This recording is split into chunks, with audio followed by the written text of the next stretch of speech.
الحمد لله رب العالمين والصلاة والسلام على أشرف المرسلين محمد وعلى آله وصحبه أجمعين أما بعد فقال الله تعالى واتبعوا ما تتلو الشياطين على ملك سليمان وما كفر سليمان ولكن الشياطين كفروا يعلمون الناس السحر وما أنزل على ملكين ببابل هاروت وماروت وما يعلمان من أحد حتى يقولا إنما نحن فتنة فلا تكفر فيتعلمون منهما ما يفرقون به بين المرء وزوجه وما هم بضارين به من أحد إلا بإذن الله ويتعلمون ما يضرهم ولا ينفعهم ولقد علموا لمن اشتراه ما له في الآخرة من خلاق ولبئس ما شروا به أنفسهم لو كانوا يعلمون ولو أنهم آمنوا واتقوا لمثوبة عند الله خير لو كانوا يعلمون يا أيها الذين آمنوا لا تقولوا راعنا وقولوا انظرنا واسمعوا وللكافرين عذاب أليم ما يود الذين كفروا من أهل الكتاب ولا المشركين أن ينزل عليكم خير من ربكم والله يختص برحمته من يشاء والله ذو الفضل العظيم. السلام علیکم حضرات. پچھلے ہفتے ہم نے آیا 101 تک تفسیر ما ترجمہ بیان کری تھی. انشاءاللہ اس ہفتے آیا نمبر 102 اور 3, 4 اور 5 تک کا انشاءاللہ ارادہ ہے. اللہ تعالیٰ کا ارشاد ہے اتبعوا واتبعوا ما تتلو الشياطين على ملك سليمان وما كفر سليمان ولكن الشياطين كفروا يعلمون الناس السحر. اور وہ لوگ ان چیزوں کی پیروی کرنے لگے جو شیاطین سلیمان کی سلطنت کا نام لے کر پیش کیا کرتے تھے، حالانکہ سلیمان نے کبھی کفر نہیں کیا. کفر کے مرتکب تو وہ شیاطین تھے جو لوگوں کو جادوگری کی تعلیم دیتے تھے. تفسیر. یہ واقعہ بھی یہود کی تاریخ کا ایک بہت ہی اہم واقعہ ہے. جیسے ہم لوگ اچھی طرح یہ بات معلوم ہے کہ جادو ٹونا ایک بہت ہی ناپسند چیز ہے تمام آسمانی شرائع میں. لیکن جب امتوں پہ زوال آتا ہے تو بہت سی ایسی چیزیں ظہور پذیر ہو جاتی ہیں جو کہ شرائع سماویہ میں منع ہوتی ہیں، کیونکہ امت و عزم، ارادہ اور ہمت اور حوصلہ پست ہو جاتا ہے اور ان کی امیدیں اور خواہشاتیں بہت بڑھ جاتی ہیں اور وہ اتنی بڑھ جاتی ہیں کہ اس کی کوئی لمٹ نہیں ہوتی. اور وہ امتیں ایسی چیزوں کو اپنانا شروع کرتی ہیں جو آسانی سے جس کے ذریعے ان کو یہ پتہ لگتا ہے کہ ان چیزوں کو ہماری خواہشات کو ہم آسانی سے ان کے ذریعے اپنی خواہشات کو حاصل کر سکتے ہیں، جس کے اندر بغیر محنت، بغیر ہمت، اس کے حوصلے کی ضرورت نہیں ہے. تو ایسی قوموں کا مرجع وہ چیزیں ہو جاتی ہیں جو ماوراء طبیعہ ہوتی ہیں، جیسے سحر، جادو، منتر اور اس طریقے کی اور بھی ماوراء طبیعہ کی چیزیں. اسی طرح جب بنی اسرائیل پہ زوال آیا بابلیوں کے حملے کے بعد، جب بنی اسرائیل کے ذلیل و خوار ہو گئے اور ہیکل سلیمان کو کہا جاتا ہے بخت نصر نے دوسری بار توڑ دیا اور حضرت سلیمان علیہ السلام کا تخت لے کر وہ غائب ہو گیا اور اس کے صندوق سکینہ بھی لے کے چلا گیا اور اس کو کہیں اس نے چھپا دیا. بعض لوگ کہتے ہیں کہ اس کو اس نے عراق میں کسی جگہ رکھا، بعض لوگ کہتے ہیں اس نے اس کو جہاں ہیکل سلیمان تھا وہیں کو اس کو دفن کر دیا، لیکن اس کی آج تک جو صندوق سکینہ ہے اس کی آج تک کوئی اطلاع کہیں نہیں ملی.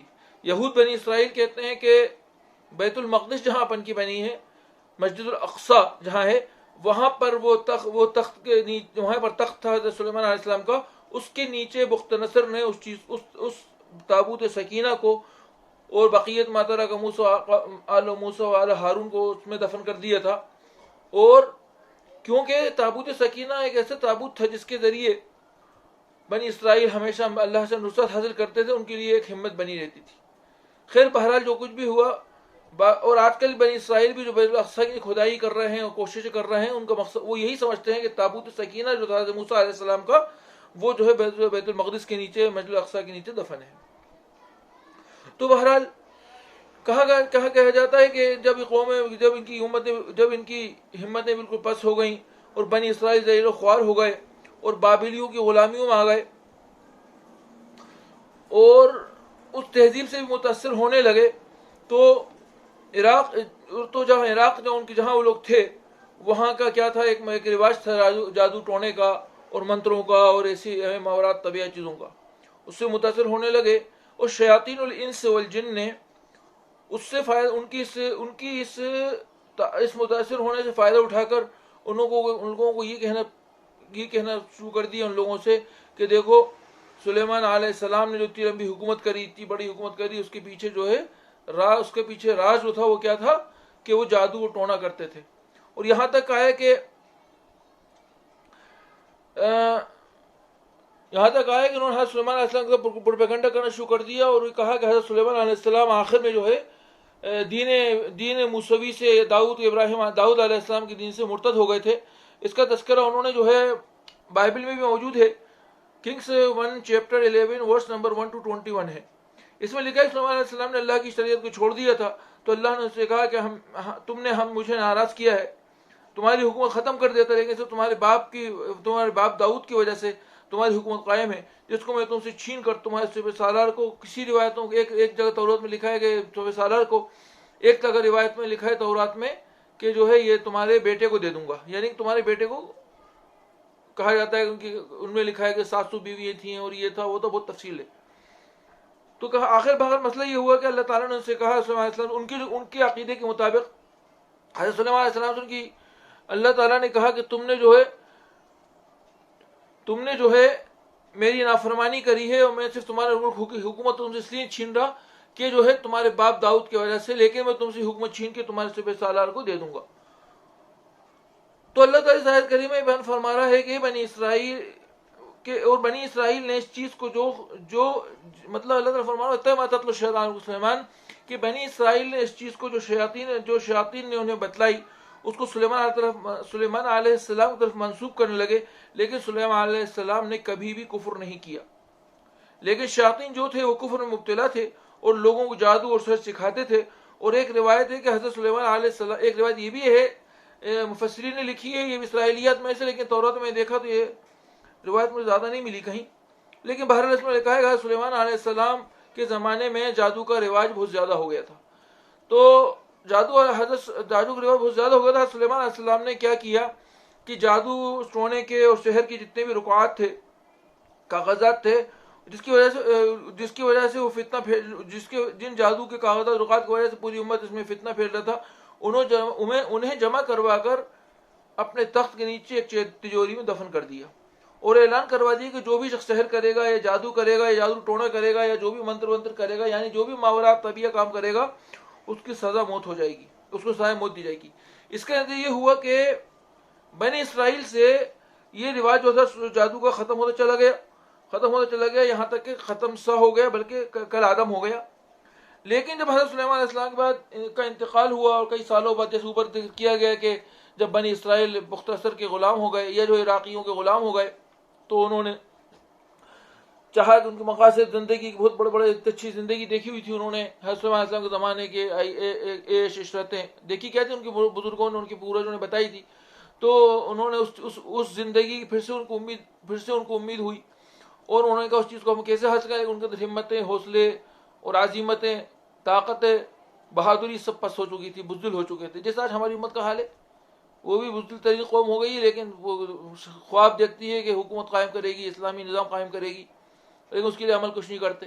اور جو باطل نظام ہے ان کا سہارا لیتے ہیں، اور کوئی اگر اس کے خلاف بات بھی کرتا ہے تو اس سے کہتے ہیں مصلحتاً ہم لوگ بات نہیں کرتے، تم لوگ چپ رہا کرو، ایسے معاملات میں بات مت کیا کرو. تو یہی حال، یہی نفسی گراوٹ، یہی نفسیانی ڈیمورلائزیشن کا اثر یہودیوں پہ بھی ہو گیا تھا. اور یہود بھی چاہتے تھے کہ حکومت تو حاصل کرے سلیمان علیہ السلام کی تھی، لیکن ان کے حوصلے اور ہمتیں نہیں تھیں تو کچھ کر نہیں پاتے تھے. جہاد کے مسائل جیسے حضرت موسیٰ کے زمانے سے ان کے اندر بزدلی آ گئی تھی. یہ تو اور بہت بات کا زمانہ ہے. اس کے بعد پھر ان کو ذلیل و خوار بھی کر دیا گیا تھا. بختہ نصر نے ان کی حکومتوں کو ختم کر دیا تھا، ان کو ذلیل و خوار کر دیا تھا، ان کو غلام بنا لیا تھا. تو پورا ان کا جو مورل تھا بالکل ڈاؤن ہو گیا تھا.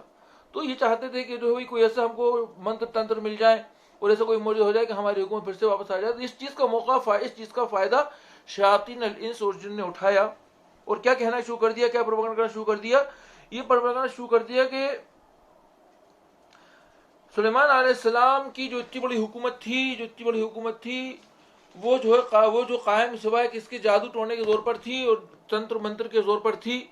اور اگر تمہیں اپنی وہ حکومت وہ ریاست واپس چاہیے تو تمہیں یہ کرنا پڑے گا کہ تم جو واپس اس جادو ٹونا جو حضرت سلیمان علیہ السلام کیا کرتے تھے اس کو تم واپس زندہ کرو, اس کو واپس سیکھو, تو تمہاری حکومت حاصل ہوگی. اب یہ کہنے کا مقصد یہ تھا ان کا کہ حضرت جب انہوں نے الزام لگایا تھا صلی اللہ علیہ وسلم شروع میں الزام لگایا تھا حضرت سلیمان علیہ السلام مرتد ہو گئے تھے اور جادو ٹونا کرنے لگے تھے اور کفر کو اختیار کر لیا تھا انہوں نے. تو انہوں نے کہا اگر تمہیں سلیمان علیہ السلام کی حکومت واپس چاہیے تو تمہیں کیا کرنا پڑے گا, جس جادو جس ٹونے کے ذریعے جن کاغذات کے ذریعے وہ پوری دنیا پر حکومت کرتے تھے وہ کاغذات وہ جادو کے کاغذات تمہیں نکالنا پڑیں گے.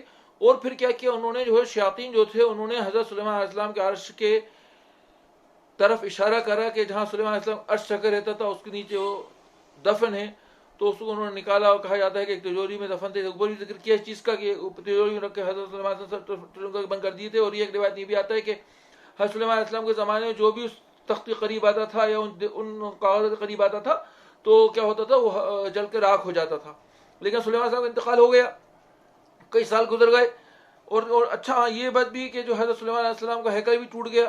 اور یہ کہا جاتا ہے کہ سلیمان علیہ السلام جو قانون جو فیصلے کرتے تھے جو ریاست چلاتے تھے ایک تو محل تھا, لیکن جب حکومت کے عوام کے سامنے آتے تھے تو ہیکل سلیمان میں ایک تخت رکھا تھا جس کو کہا جاتا ہے آج بھی وہ تخت موجود ہے.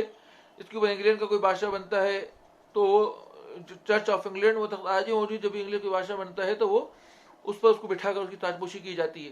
وہ کچھ نہیں ہے سوائے ایک پتھر ہے جس کو داؤد علیہ السلام کا پتھر کہا جاتا ہے. وہ لوگ اس پہ بٹھاتے ہیں اور ان کا جو پورے رسومات ہیں طقوس ہیں وہ کرتے ہیں, اور جو نیا بادشاہ ہوتا ہے اس کی تاج پوشی کرتے ہیں اس تخت پہ. کہا جاتا ہے کہ ہیکل سلیمان جب بنے گا یہ بیت المقدس کو یا بیت مسجد اقصی کو شہید کر کے ہیکل سلیمان جب بنے گا تو جہاں حضرت سلیمان علیہ السلام کی محراب میں وہ تخت رکھا رہتا تھا تو وہ جو ہے چرچ آف انگلینڈ سے وہ تخت لایا جائے گا. وہ عبارت ہو گیا ایک پتھر ہے, اس کو جو ہے ایک کرسی شکل دے دی گئی. یعنی کہ چرچ آف انگلینڈ میں پہلے پتھر تھا, لیکن چرچ آف انگلینڈ میں جو اس وقت رکھا ہوا ہے جو جس میں بادشاہوں کی تاج پوشی ہوتی ہے اس کو انہوں نے کرسی کی شکل دے دی, لیکن مین جو پتھر تو آج بھی موجود ہے.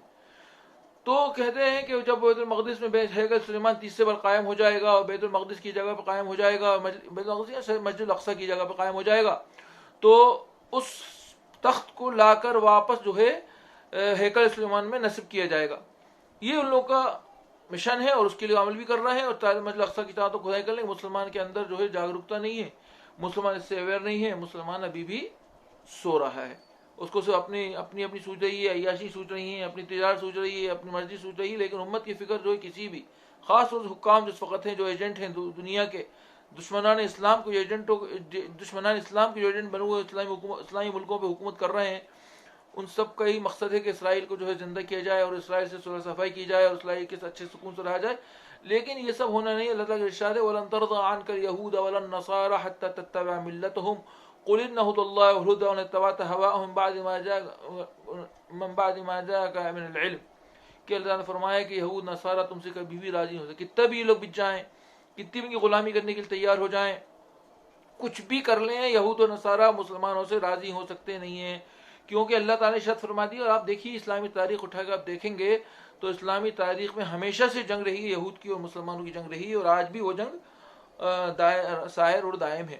جیسے آپ کو معلوم ہے, کئی بار بتا بھی چکا ہوں کہ جو ہے بش نے جب عراق پر حملہ 9/11 عراق پہ حملہ کرنے کا ارادہ کیا تھا, اس نے کہا تھا یہ پھر سے کروسے شروع ہو گیا.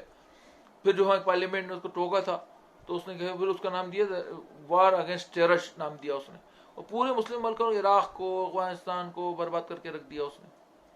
تو وہی کہہ رہا ہے کہ جو ہے بنی اسرائیل کے انہوں شیطانوں نے کیا کیا, بنی اسرائیل کو جو ہے اکسائے اس بات پر, انہوں نے اس تخت کی طرف نشاندہی کری جہاں وہ تخت رکھا تھا, تو انہوں نے اس جگہ کو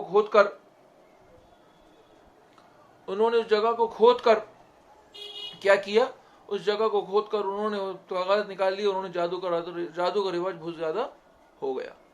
اور پھر کہتے ہیں کہ اور پھر جو ہے ان کا جو جادو کا سلسلہ تو عروج پر پہنچ گیا, یہاں تک کہ کنگز 2 میں Bible Kings 2 chapter 17 verse number 16 to 17 میں 2 آیتوں میں لکھا ہے, انہوں نے کہا کہ یہاں تک اتنا ان کے اندر جادو کا رواج ہو گیا کہ اپنے بچوں کی, ہمیں عبارت لکھی ہے تورات کی پوری انگلش میں ہے, کیونکہ وہ ٹائم زیادہ ہو جائے گا اس لیے میں عبارت نہیں پڑھ رہا. کہ جو ہے اس کا مطلب یہ ہے کہ ان لوگ اتنا جادو کا رواج ہو گیا اور بال ایک بت بنا کے اس کی پوجا کرنے لگے، اور انہوں نے دو گائے کے بچڑوں کا جو اسٹیچو بنا ہے اس کی عبادت کرنے لگے، اور ان کے سامنے اپنے بچوں کو آگ میں قربان کرنے لگے صرف اس جادو کے لیے، قوت حاصل کرنے کے لیے۔ اور پھر وقت یہ آیا کہ اتنا رواج ہوا جادو کا کہ یہود بنی اسرائیل کا حال یہ ہوا کہ وہ معجزے میں اور جادو ٹونے میں فرق بھول گئے، اور اس کو بھی الہام، جیسے معجزات کو الہام الہی سمجھتے تھے، اسی طریقے جادو ٹونے کو بھی الہام الہی سمجھنے لگے۔ تو اللہ تعالیٰ کے ارشاد اس کے آگے، پھر اللہ تعالیٰ نے چاہا کہ ان لوگوں کو بتایا جائے کہ بھائی یہ جو تم الہاد کر رہے ہو، یہ جو تم جو جادو ٹونا کر رہے ہو، اس میں اور معجزات میں اور علم لدنی میں بہت زیادہ فرق ہے۔ تو اللہ تعالیٰ نے دو فرشتوں کو بھیجا، جس کے بعد اللہ تعالیٰ ارشاد فرما رہا ہے وَمَا أَنزِلَ عَلَى مَلَكَيْنِ بِبَابِلَ هَارُوتَ وَمَارُوتَ وَمَا يُعَلِّمَانِ أَحَدٍ حَتَّى يَقُولَ إِنَّمَا نَحْنُ فِتْنَةٌ۔ اس چیز کے پیچھے لگ گئے جو شہر بابل میں ہاروت و ماروت نامی دو فرشتوں پر نازل کی گئی، ادھر کسی کو اس وقت تک کوئی تعلیم نہیں دیتے تھے جب تک اس سے یہ نہ کہہ دیں کہ محض ہم آزمائش کے لیے بھیجے گئے، لہٰذا تم جادو کے پیچھے لگ کر کفر اختیار نہ کرو۔ اللہ تعالیٰ یہاں پر یہ بیان کر رہا ہے کہ بنی اسرائیل میں سحر کا بہت زیادہ چلن ہو گیا تھا۔ اس دنیا میں اس ہو گیا تھا، تب اللہ تعالیٰ نے اس دنیا میں دو فرشتوں کو بھیجا جن کا نام ہاروت و ماروت تھا۔ ان کے بعد اللہ تعالیٰ نے کہ علم لدنی دیا، اس کے ذریعے وہ سحر کے باطل ہونا ثابت کرتے تھے۔ اور بعض مفسرین نے کہا ہے کہ وہ جو فرشتے تھے ہاروت و ماروت، وہ دونوں بھی ان لوگوں کو جادو سکھایا کرتے تھے، لیکن جو ہے یہ جو ہے قرین قیاس نہیں لگ رہا، کیونکہ سحر تو باطل و شیاطین کا کام ہوتا ہے، فرشتے کو کیسے کر سکتے ہیں؟ بہرحال جو بھی کچھ ہو، اس جیسا ملتا جلتا کوئی علم جو ہے اللہ تعالیٰ نے فرشتوں کو دیا، جس کے ذریعے وہ معجزات کو، علم لدنی کو ثابت کرتے تھے اور جادو کو باطل قرار دیا، جادو کو بطلان کو ثابت کرنے کی کوشش کیا کرتے تھے۔ اور کہتے ہیں کہ جب ان لوگوں کے پاس یہودی کے پاس سیکھتے، جب ان لوگوں کے پاس آتے تھے تو یہ جو دونوں فرشتے تھے ان لوگوں کو جادو بھی سکھلاتے تھے، وہ علم لدنی کے احکام بھی بتاتے تھے اور جادو بھی سکھلاتے تھے، اور ان سے کہہ دیتے تھے کہ بھئی دیکھو یہ تمہاری آزمائش ہے، تم جادو مت کرنا۔ بعض مفسرین کہتے ہیں کہ دو فرشتے نہیں تھے، دو اللہ تعالیٰ کے صوفی اور مقربین بندے تھے، جو جن کے ہاتھ پہ خوارق العادات ظاہر ہو جاتی تھی۔ لیکن بہرحال یہ بھی ایک قول ہے، وہ بھی ایک قول ہے، اس کا کوئی باقاعدہ کوئی حدیث سے کوئی روایت ثبوت نہیں، لیکن یہاں جو روایت قرآن شریف میں جو آئے تھے وہاں لگ رہا ہے وَمَا أَنزَلَ عَلَى مَلَكَيْنِ بِبَابِلَ هَارُوتَ وَمَارُوتَ، یعنی کہ فرشتوں کے اوپر نازل کیا گیا۔ کون دونوں فرشتے تھے؟ ملکین ہاروت اور ماروت تھے، تو اس کا ذکر کیا گیا یہاں پہ۔ تو اپن کو جو قرآن کہہ رہا ہے، جہاں تک میں سمجھتا ہوں قرآن جو کہہ رہا ہے اس کو اپن کو لینا چاہیے۔ مقابل اس کے ایک دوسری تفسیر روایت ہے کہ وہ جو ہے کیا نام ہے، وہ آدمی تھے اور مفسری اور جو ہے صوفی تھے اور دیندار تھے اور ان کو علم لدنی تھا اور ان کے ذریعے کرامات ظاہر ہوتی تھی۔ یہ سب بات کرنے کے سیدھی اللہ تعالیٰ کے ارشاد ہے وما انزل علی ملکین ببابل ہاروت و ماروت، ملکین کا لفظ آیا ہے، فرشتے تھے، ٹھیک ہے۔ تو کہتے ہیں کہ وہ لوگ جو بنی اسرائیل کو، لیکن بنی اسرائیل جب بھی جادو سکھاتے تھے اور وہ بھی علم لدنی بتاتے تھے، اس لیے دونوں سکھاتے تھے کہ اس کے درمیان کمپیریزن کر لیں وہ لوگ، یہ جادو ہے اور یہ جادو ٹونا ہے، اور یہ علم لدنی ہے جو اللہ تعالیٰ کے ذریعے، معجزات کے ذریعے، کرامات اولیاء کے ذریعے ثابت ہوتا ہے، یہ علم لدنی ہے، اور یہ جو ہے تمہارا جادو ہے۔ جادو کے سبب اور مسبب چاہیے، علم لدنی کے سبب مسبب نہیں چاہیے۔ اللہ تعالیٰ جس کو چاہے علم لدنی دے دیتا ہے۔ معجزات کا بھی یہ حال ہے کہ اللہ تعالیٰ جس نبی پہ چاہتا ہے معجزہ نازل کر دیتا ہے، لیکن جادو سیکھنے کے لیے تو سبب اور مسبب کا استعمال کرنا پڑتا ہے، ان کو سکھلاتے تھے۔ لیکن اپن کو معلوم ہے بنی اسرائیل کی فطرت کیا تھی۔ بنی اسرائیل کی فطرت یہی تھی کہ وہ اللہ تعالیٰ کے احکام و شرائع کا انکار کر دینا۔ کیوں کر دینا؟ اپنے دنیاوی مصالح کے لیے۔ تو وہ قوم ایسی نالائق قوم تھی کہ فرشتے اب اس کہہ بھی دیتے تھے کہ بھائی دیکھو یہ علم صحیح نہیں ہے، اس کو تم مت کرنا، اس کو استعمال مت کرنا، لیکن وہ اتنے نالائق قوم تھی کہ وہ جو ہے فرشتوں سے سیکھتی تھی اور اس پر عمل کرتی تھی، فرشتوں کے مزہ کرنے کے باوجود بھی منع کرتے تھے۔ ان کو ایسا جادو کا شغف ہو گیا تھا، اور اس کے لیے اپنے مال، جان، اولاد، ہر چیز قربان کرنے کے لیے تیار رہتے تھے۔ اس کا تذکرہ یسع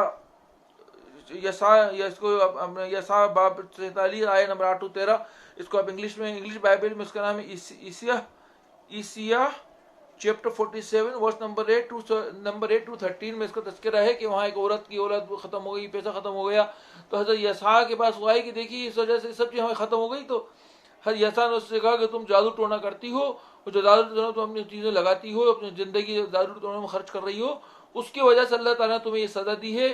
اب تم اللہ تعالیٰ کی تو تم نافرمان ہو چکی ہو، تو اب جادو ٹونے سے اپنے اولاد کو اور اپنے مال کو زندہ کر لو اور حاصل کر لو. بہرحال یہ تفسیری روایت، یہ اس کی توراۃ کی روایت ہے. اس کے آگے اللہ تعالیٰ فرما رہا ہے کہ وہ لوگ ان لوگ سے کیا سیکھتے ہیں، یعنی کہ جب یہ معلوم ہے یہ سیکھتے تھے اور یہ دنیاوی غرض کے لیے سیکھتے تھے، تو اب دنیاوی غرض کے لیے کیا سیکھتے تھے. تو اللہ تعالیٰ ارشاد فرما رہا آگے فَيَتَعَلَّمُونَ مِنْهُمْ، سب سے کیا سیکھتے تھے، وَيَتَعَلَّمُونَ مِنْهُمْ مَا يُفَرِّقُونَ بِهِ بَيْنَ الْمَرْءِ وَزَوْجِهِ وَمَا هُمْ بِضَارِّينَ بِهِ مِنْ أَحَدٍ إِلَّا بِإِذْنِ اللَّهِ وَيَتَعَلَّمُونَ مَا يَضُرُّهُمْ وَلَا يَنْفَعُهُمْ. پھر اللہ تعالیٰ کا ترجمہ یہ ہے کہ پھر بھی یہ لوگ وہ چیز سیکھتے تھے جس سے شوہر اور بیوی میں جدائی ڈال دی جائے. ظاہر تھا کہ ظاہر ڈال دیں، اور ظاہر ہے کہ اذن الہی کے بغیر وہ ذریعے سے کسی کو بھی ضرر نہیں پہنچا سکتے تھے، مگر اس کے باوجود ایسی چیز سیکھتے تھے جو خود ان کے لیے نفع بخش نہیں تھی بلکہ نقصان دہ تھی. یہاں پر اللہ تعالیٰ یہود کی خباثت کی خبیث فطرت کو بیان فرما رہا ہے، اور فرماتا ہے کہ یہ لوگ وہی سیکھتے تھے جس سے ان کی دنیاوی غرض پوری ہو، جیسا کہ ایسے عملیات سحر، اس کے ذریعے میاں بیوی کے درمیان پھوٹ ڈال دیں، اور اسی طرح کے دوسرے اعمال، کسی کو اللہ تعالیٰ مال دے رہا ہے تو اس کو مال لانا رک جائے، اس کو بند. آج کل ہماری مسلمانوں یہ ہے کہ کالا جادو کرواتے ہیں، کسی کی بیوی کو مروا دیتے ہیں، کسی کو اللہ تعالیٰ قبول کرا ہوا ہوتا ہے تو اس کو جادو کروا دیتے ہیں. کئی قصے مشہور ہیں ہمارے علماء کے ساتھ، کیا کیا گیا، کیسے جادو کرے گئے. انہوں نے قربانی، ان کو یہاں تک کہ جادو کی وجہ سے اللہ تعالیٰ کو پیارے ہو گئے، انتقال ہو گیا ان کو پتہ چل گیا کہ جادو ہے.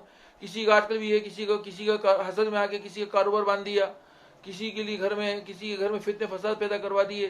ایسے جادو ٹونے کرتے ہیں آج بھی. یہ جیسے وہی شروع بتایا، جب امت پہ زوال آتا ہے، جو شروع میں کو بیان کیا تھا، جب امت میں زوال آتا ہے تو وہ اچھائیوں کو چھوڑ کے برائیوں کو پھیلاتی ہے، برائیوں کو بھی ان طریقوں سے حاصل کرنے کی کوشش کرتی ہے جو ہے مطلب بالکل شریعت کے خلاف اور شریعت کے حکم کے خلاف ہوتے ہیں. تو یہ فرماتے ہیں، یہیں اللہ تعالیٰ فرماتا ہے کہ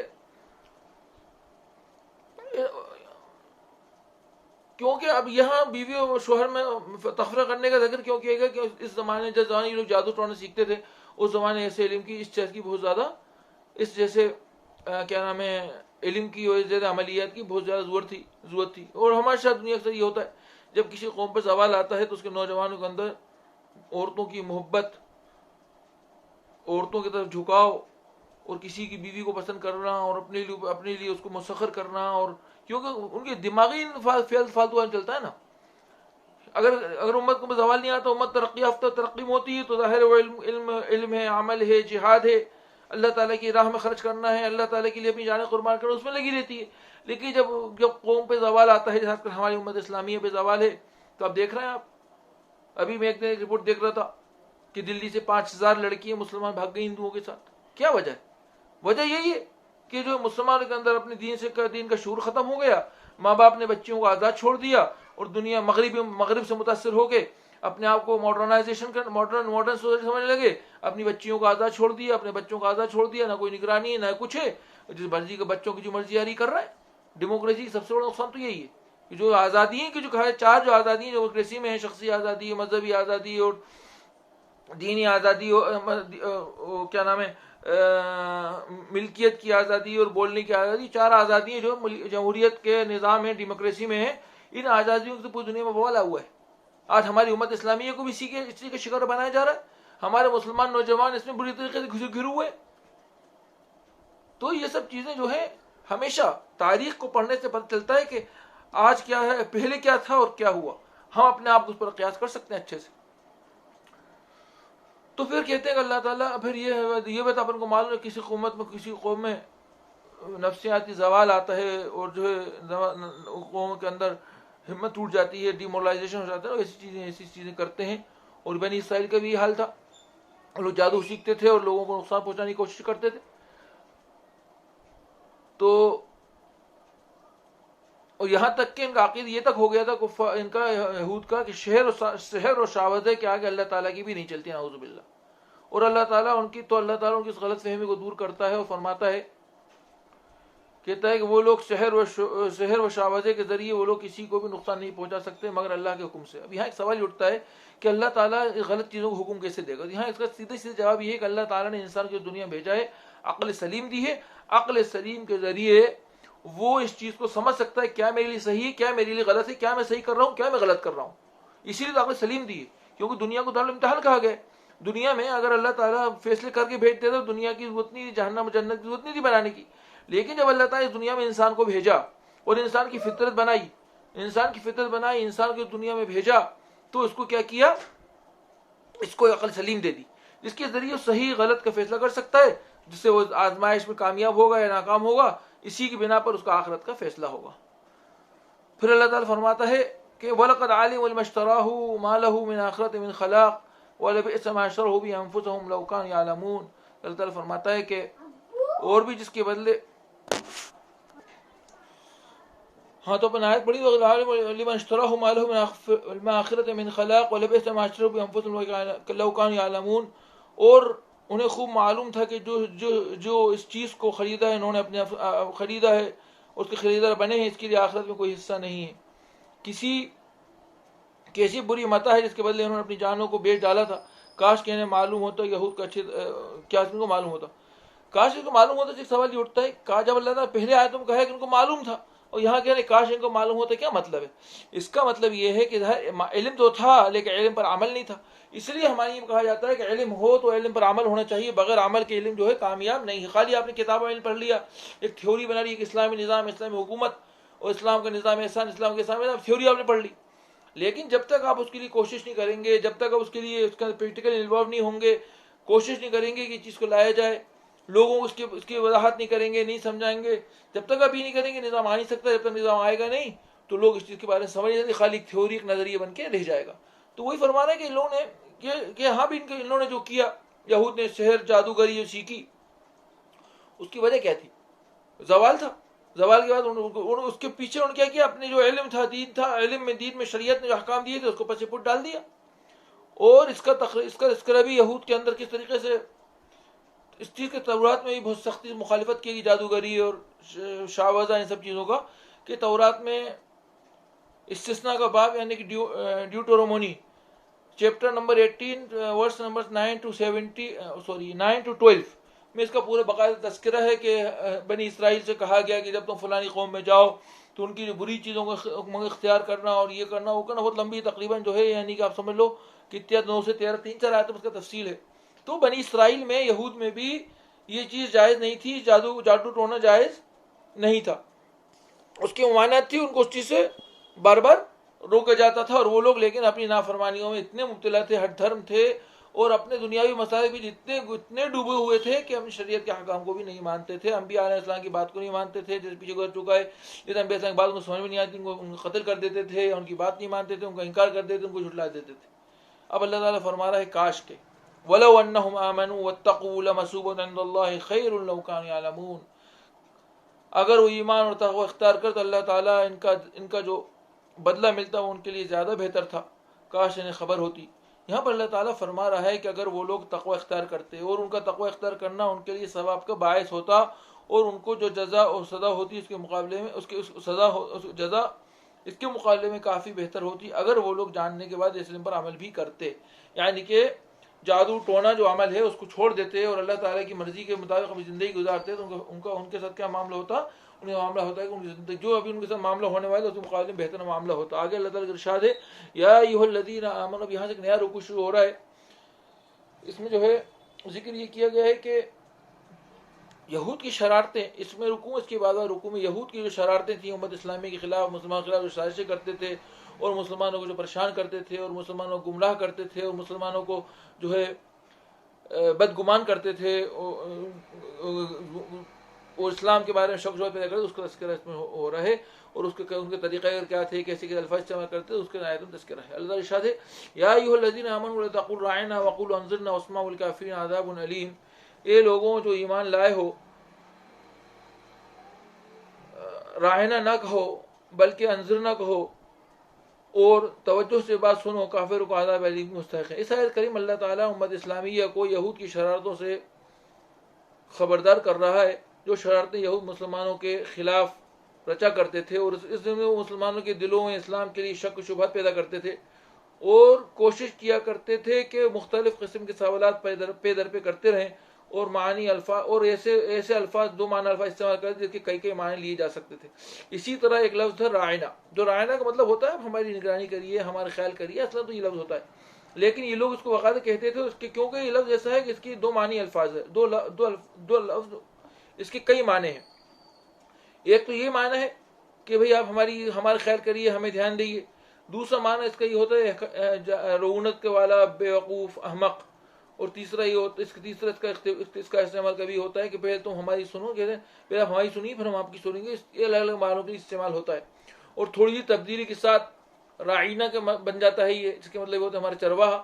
تو یہ اس طرح کے الفاظ استعمال کیا کرتے تھے حضور صلی اللہ علیہ وسلم کو، اور مسلمانوں کو، مسلمان سیدھے سچے لوگ تھے، ان کو ان کی سازشوں کو، ان کی بدتمیزیوں کا احساس بھی نہیں ہوتا تھا۔ رائنا مطلب رائنا سمجھتے تھے کہ حضور صلی اللہ علیہ وسلم فرمانا ہے کہ آپ ہمارا خیال کریے، لیکن ان کا مقصد کیا ہوتا تھا؟ حضور صلی اللہ علیہ وسلم گالی دینا، حضور صلی اللہ علیہ وسلم کے بارے میں جاہل کہنا، بیوقوف کہنا، جو بھی معنی وہ لیتے ہوں اپنے دلوں میں، جو بھی لیتے ہیں اس کے کئی معنی استعمال ہوتے ہیں۔ اللہ نے ارشاد فرمایا کہ لا تقولوا راعنا وقولوا انذرنا، کہ اللہ تعالیٰ نے ارشاد فرمایا صحابہ کرام سے کہ تم لوگ رائنا مت کہا کرو، انذرنا کہا کرو، کیونکہ اس کے مطلب بھی وہی ہے، لیکن اس کو پھر رد و بدل نہیں کیا جا سکتا، توڑ مڑوڑ نہیں جا سکتا۔ پھر اللہ تعالیٰ امت اسلامیہ کو دھیان دے رہا ہے، ایک یاد دہانی کرا رہا ہے کہ وہ کہہ رہا ہے کہ اللہ کے رسول صلی اللہ علیہ وسلم کی جو بات بھی ہے، یعنی کہ سنت رسول صلی اللہ علیہ وسلم کو پوری طریقے سے اتباع کرنے کا حکم دیا جا رہا ہے کہ نبی کریم صلی اللہ علیہ وسلم کی بات کو غور سے سنو، کیونکہ نبی کریم صلی اللہ علیہ وسلم جو بات ہے وہ یہ تو معلوم ہے اپن کو کہ اپن سورۃ النجم میں آگے آئے گا کہ ما ينطق عن الهوى ان الوحی یوحى، کہ اللہ کے رسول صلی اللہ علیہ وسلم جو بھی بات ہوتی تھی وہ وہی ہوتی تھی۔ تو نبی انبیاء علیہ السلام کے اوپر جو بھی کلام آتا ہے اللہ تعالیٰ سے آتا ہے، نبی کریم صلی اللہ علیہ وسلم کے پاس بھی جو کلام آتا ہے تو وہی کے ذریعے آتا تھا، چاہے وہ قرآن شکل میں آئے، چاہے حضور صلی اللہ علیہ وسلم اپنے منہ مبارک سے کچھ بھی فرمائے۔ تو صحابہ کرام سے یہ کہا جا رہا ہے کہ تم لوگ اللہ کے رسول نبی کریم صلی اللہ علیہ وسلم کے، اللہ کے رسول کی بات کو غور سے سنا کرو کہ تمہیں بار بار انذرنا یا رائنا کہنے کی ضرورت ہی نہ پڑے۔ یہود تو اس لیے کرتے ہیں کہ وہ اپنی الجھنوں الجھے رہتے ہیں کہ وہ تو سازشیں کرتے تھے، اب کیا کرنا ہے، اب کیا کرنا ہے، کس طریقے سے یہ سوچتے رہتے ہیں، تو اس لیے الفاظ استعمال کریں کہ تمہارا ایک مقصد نہیں ہے، تم تو دین حاصل کرنے کے لیے، دین حاصل کرنے کے لیے تم یہ کر رہے ہو، حضور صلی اللہ علیہ وسلم سیکھنے کے لیے کر رہے ہو، تو تم کو نبی کریم صلی اللہ علیہ وسلم کی بات کو غور سے سنا کرو۔ اس سے ایک نتیجہ یہ بھی نکلتا ہے کہ انبیاء علیہ السلام کے ورثہ کون؟ علماء ہیں۔ علماء جو بات کہی جائے، علماء جو بھی بات کریں ان کی بات کو غور سے سنا جائے، سمجھا جائے، اور جب کچھ باقی کچھ سمجھ نہیں آئے تو سوال اٹھایا جائے۔ اسی طریقے میں بھی آپ لوگ سے کہتا ہوں کہ جو بھی میں تفسیر کو ڈالتا ہوں آپ لوگ پڑھیے، سمجھیے، سنیے، اس کے اندر کوئی آپ کو اشکال ہو، سوال ہو تو پوچھیے، تو اس کے لیے میرا بھی فائدہ ہے، آپ کا بھی فائدہ ہے، انشاءاللہ جو ہے میرے لیے صدقہ جاری ہو جائے گا اور آپ کے علم میں اضافہ ہو جائے گا۔ اس کے آگے اللہ تعالیٰ کا آخری آیت ارشاد فرما، جو آج کے تفسیر میں آخری آیت ہے، اللہ ارشاد فرما رہا ہے ما یود الذین کفروا من اہل الکتاب والمشرکین ان ينزل علیکم خیر من ربکم واللہ یختص برحمتہ من یشاء واللہ ذو الفضل العظیم۔ اللہ تعالیٰ یہاں فرما رہا ہے کہ اے ایمان والوں یہ بات سن لو، کفار و مشرکین کبھی یہ پسند نہیں کریں گے، کفار و مشرکین چاہے اہل کتاب ہوں چاہے مشرکین ہوں، کبھی یہ نہیں پسند کریں گے کسی بھلائی کا کہ کوئی بھلائی تم پر نازل کی جائے۔ جیسے کہ یہود کا جو مین وجہ تھا وہی تھی نا، انکار کیوں کرتے حضور صلی اللہ علیہ وسلم کا؟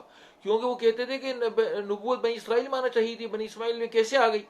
اور بنی اسماعیل تو باندی کی اولاد ہے، یہ تذکرہ کئی بار ہو چکا ہے۔ تو یہ اللہ تعالیٰ یہاں فصیحت دہانی لا رہا ہے کہ بھئی دیکھو، اور دوسرے پر ہمارے لیے اس میں بہت بڑا سبق ہے، اور ہماری امت کے لیے کہ دیکھو بھائی تم لوگ چاہے کفار و مشرکین تمہاری کتنا بھی بچ جائیں، نئے قانون پاس کرتے ہیں، امریکہ میں بائیڈن آ جائے، مسلمانوں کے لیے قرآن اپنے جب حکومت سنبھالے تو سب سے پہلے شروعات کرے وہ آیت قرآنی سے کرے، مسلمانوں کو بیوقوف بنانے کے لیے کرتا ہے، کیونکہ یہ جو قوم ہے یہ کبھی آپ سے راضی ہو ہی نہیں سکتی۔ اللہ تعالیٰ نے ارشاد فرما دی، پہلے بھی ذکر کیا گیا ہے، ابھی آج کے بیان میں آیت کا ذکر کیا کہ لن ترضى عنك اليهود ولا النصارى، کبھی وہ تم سے راضی ہو ہی نہیں سکتے، چاہے تم ان کے لیے اپنی گردن کاٹ کے رکھ دو لیکن وہ تم سے راضی نہیں ہوں گے، مگر اگر تم ان کی فالوور بن جاؤ گے۔ اب آج کے دن ان کی فالوور پر کیسے بنیں گے؟ اسلامی نظام کو چھوڑ کے ان کے جو انسانی وضع کردہ نظام ہے ان کے قوانین کی پاسداری کریں گے تو ان کے پسندیدہ ہو جائیں گے۔ کیوں؟ ان کا مقصد یہ ہے کہ مسلمان کو شریعت اسلام سے ہٹا دینا، اللہ کے دین سے دور کر دینا، اللہ کے قانون سے دور کر دینا.